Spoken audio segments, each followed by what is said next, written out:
আজকে কিন্তু আমরা একটি নতুন খেলা খেলব। কি খেলা? যে তোমরা সমস্ত ভেলবল লুকিয়ে পড়বে, আমি তোদেরকে খুঁজে বের করবো। তারপর আমি লুকাবো, তোমরা সবাই আমাকে খুঁজে বের করবো। বলতে বের হয়তো কথাই আমাদের শিরোধার্য, বেশ তাই হবে। এই বলে এবার প্রাণকানে আমার বিরোধ খেলায় মাতিয়ে দেবে।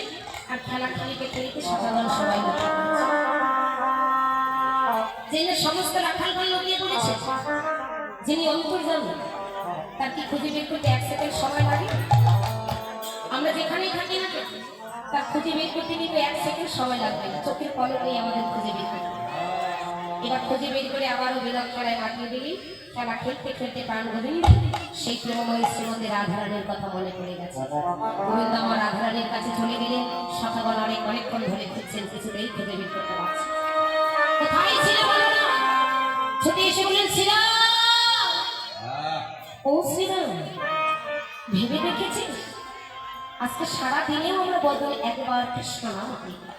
আমাদের কানাইয়া, আমাদের কৃষ্ণ সেজে বড় চঞ্চল বলে কৃষ্ণ নাহি বেগে। তাকে যদি ডাকার মতো ডাকা না যায়, তবে কিন্তু সে সারা দেবে। চঞ্চল মনটাকে স্থির করে বশ করে আমি তো সংগ্রামী হই, যদি তাকে ডাকার মতো ডাকা যায়, তবে কিন্তু শেষ না।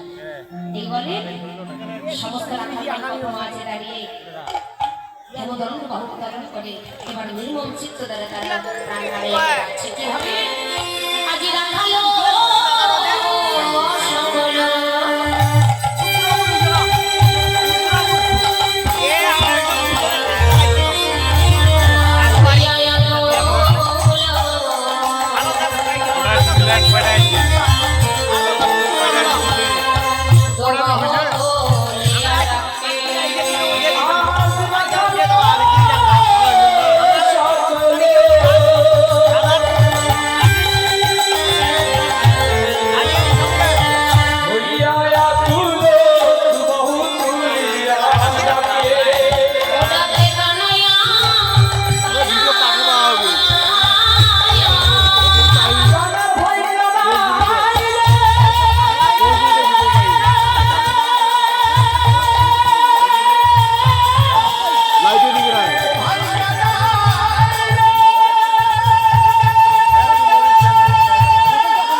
ও ভাই কানাইয়া, কোথায় আছিস ভাই? একবার কৃপা করে ছুটে আয়। আমরা যে তোর জন্য অনেকক্ষণ ধরে অপেক্ষা করছি, তোকে খুঁজিতে খুঁজিতে আমরা হতাশ হয়ে পড়ছি ভাই। তোকে ডাকিতে ডাকিতে আমরা নিরাশ হয়ে পড়ছি। বল ভাই কোথায় আছিস? একবার কৃপা করে ছুটে আয়। তোর সঙ্গ ছাড়াতে ধরে বলে প্রাণ বাঁচে না ভাই। ও কানাইয়া, তুই তো বলিস যে দেহে প্রাণ নেই সে দেহে নাকি কোনো মূল্য নেই। তোর সঙ্গ ছাড়া রাখাল বলে যে প্রাণ বাঁচে না ভাই। একবার কৃপা করে দেখা দিয়ে যা, আমরা যে তোর সঙ্গ আরো ভালোবাসি। কানাইয়া রে,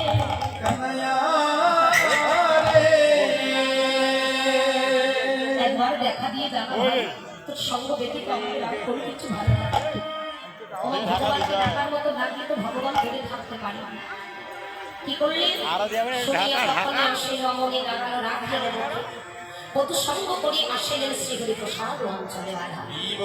তুমি তো কোথায় গিয়েছিলেন? সূর্য পূজা সাধন করেননি? সূর্য পূজায় বধূমঙ্গলে প্রাণ কানাইয়াকে ব্রাহ্মণ বেশে সাজিয়ে দিয়েছিলেন।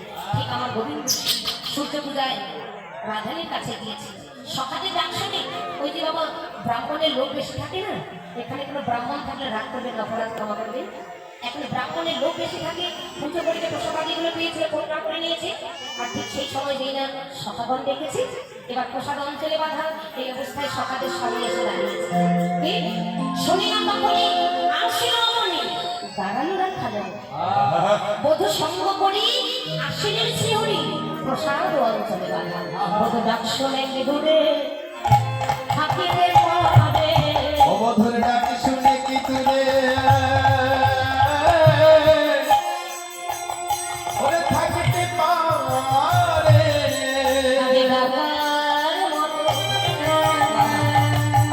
ডাকিলে পরে বধূ ডাক শোনে কি দূরে থাকিতে পারে। ওতার ডাকার মতো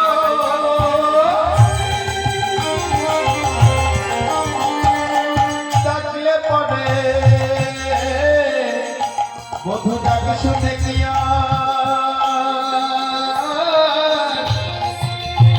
ওদূরে থাকিতে পারে। যারা ডাকার মতো ডাক শুনলে বধূ আর দূরে থাকতে পারে না।